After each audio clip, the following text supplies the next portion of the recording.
পাহাড়ের মধ্যে ইয়া করে তারা। প্রিয় দর্শক, এই যে একাডেমিক ভবন, এখানেই ছিলাম আমরা এতক্ষণ। আমরা এটাতে সময় দিলাম, আসলে সময় স্বল্পতার জন্য খুব বেশি সময় দেওয়া হচ্ছে না। এবার আমরা হচ্ছে হোস্টেল দেখতে যাচ্ছি, হোস্টেলের দিকে। একই ক্যাম্পাস, এই যে দেখুন সবগুলোই টিলার উপরে ভবন রয়েছে, উঁচু নিচু ছোট ছোট টিলাও রয়েছে এই ক্যাম্পাসটিতে। এই যে দেখুন এদিকে রয়েছে ভবন, তার পাশে নিচু এলাকা।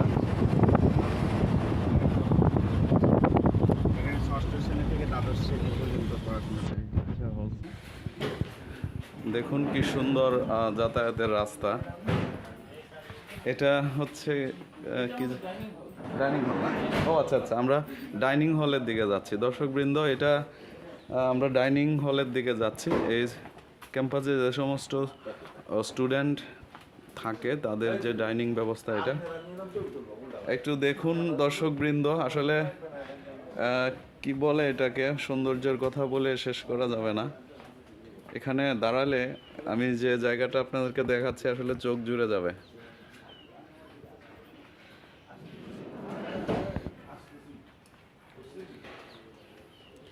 এই প্রতিষ্ঠানটিকে এতদিন আসলে আমরা ছবিতে বা ইউটিউবে দেখেছি, আজকে স্বচক্ষে দেখার সৌভাগ্য হলো।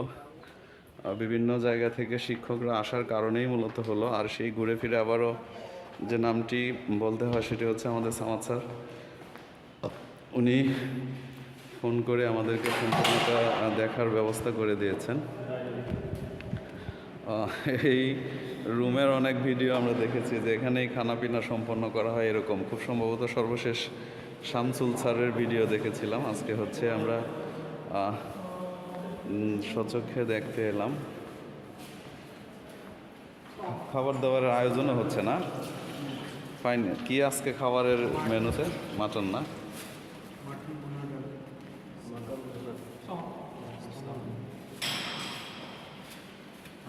দর্শকবৃন্দ দেখুন, অনেক সুন্দর পরিষ্কার পরিপাটি। বিশেষ করে খাবারের ডাইনিংয়ে যে জিনিসটা দেখা হয়, পরিষ্কার পরিচ্ছন্নতার অনেক শৃঙ্খলার অভাব থাকে ম্যাক্সিমাম ক্ষেত্রে, কিন্তু এখানে আসলে ব্যতিক্রম। মানে এই ব্যবস্থাপনাটা দেখে মনে হবে না যে এটা আসলে স্টুডেন্টের কোনো হোস্টেল।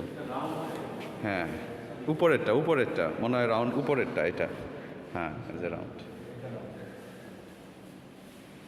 অনেক সুন্দর। নাসির স্যার আরও সুন্দর একটা জিনিস দেখালেন, অর্থাৎ খাওয়ার সময় কোনো টানাটানির দরকার নাই, ঘুরাইলেই হয়ে যাচ্ছে এবং পরিষ্কার। সেই সাথে দেখুন বাইরের সব সুন্দর প্রাকৃতিক দৃশ্যও দেখা সম্ভব।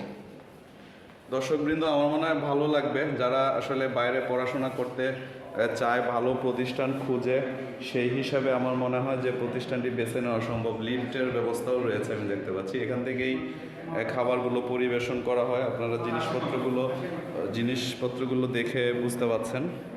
এবং আজকের মেনুতে স্টুডেন্টদের জন্য মাটন বোনা রয়েছে, এটাও আপনাদেরকে দেখায় নিলাম।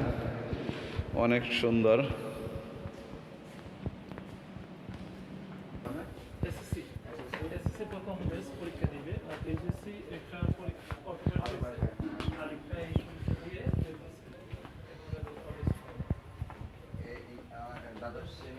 হোস্টেলে 130 জনের মতো শিক্ষার্থী রয়েছে বর্তমানে।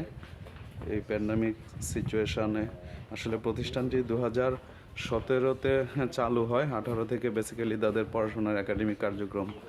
তো তারপরে কোভিড চলে আসার কারণে খুব একটা ভালো জমজমাট করে পাঠদান করতে পারেননি, এটাই বলছিলেন প্রিন্সিপাল মহোদয়। তো যতটুকু আমরা দেখলাম সব মিলিয়ে তো আসলে অনেক সুন্দর।